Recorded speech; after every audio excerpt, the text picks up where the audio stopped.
How do you get life insurance as a private pilot?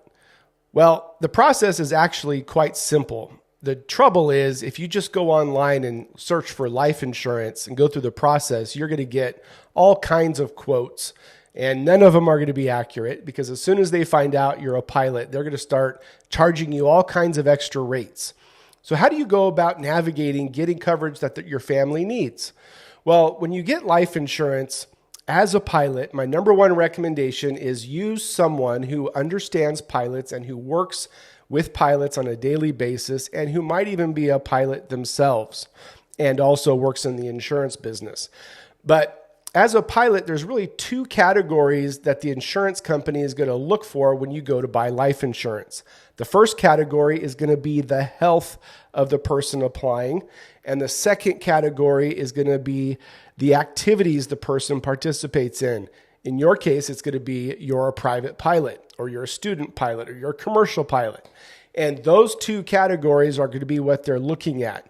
The insurance company is taking on the risk of insuring you for $1 million, $2 million, $500,000. So they're going to look primarily on the health.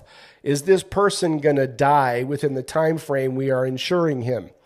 And that's primarily what they're looking at. So they're going to look at your age, your health, your medical history, your blood pressure, your cholesterol, your height and weight. All those factors go into consideration when approving you for life insurance. The other side is going to be how you are as a pilot and what your flying experience is. If you're a student pilot, most insurance companies are going to charge extra rates. We work with a couple insurance companies that keep the price down and don't charge those extra rates, which gives us an advantage working with those types of pilots. But if you're a general aviation pilot or commercial pilot, they're going to want to know how many pilot and command hours you have, how many hours you flew the last 12 months, how many hours you plan to fly in the next 12 to 24 months, where you fly. Is it just the US? Do you go to Mexico, the Bahamas? Do you go to Canada? All those play into which insurance company we're going to use to apply for your policy, because every insurance company looks at the flying profile differently. Some have minimum hours of 25 per year that they require the pilot to stay current as far as the insurance policy goes. Not after you get it per se, but they want to see that you've been flying the last 12 months and you plan to fly the next 12 months to make sure you're active in your piloting. And they also have maximum hours, typically between 100 per year and 250 per year. Some are 100, some are 150, some are 200, some are 250, and some will go to 300 hours per year. So for those business pilots that fly more, we haven't had too many that fly over 300 hours unless they're commercial pilots, and that's a whole different category. So if you're just general aviation, those are typically the parameters: at least 100 hours pilot and command, 25 a year, and no more than, let's say, 250 for maximum amount per year. Now, commercial pilots, if you're an airline pilot like ATP, that you have normal scheduled flights, like you could even be a corporate pilot, an airline pilot.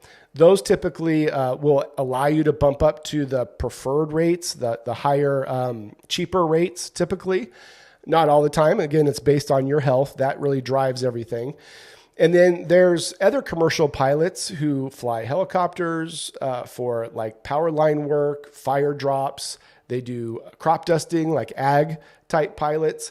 Those are in a special category too, typically a little bit more money because it's a more high risk type of job. We work with EMS pilots that fly the medical helicopters, and we could do all that kind of work as well. And so there's different kinds of pilots, but overall, they're very easy to get approved. Typically what holds it back is really the health. So if you could stay healthy, and I know the big thing is, well, I got a first class medical, so I'm sure I'm fine. The FAA looks at things a little bit differently than life insurance, and we can get into that in a future video. But just because you have an FAA medical doesn't mean that necessarily you're going to get approved for the life insurance at a preferred rate.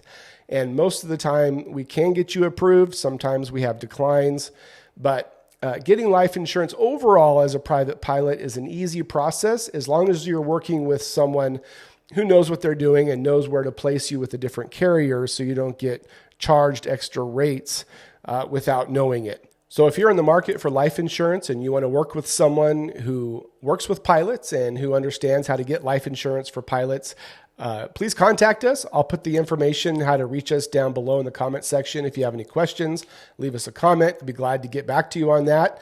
But I look forward to sharing with you more information about pilot life insurance in the next video. Be sure to like and subscribe the video so we can keep bringing you this content, and we'll see you next time.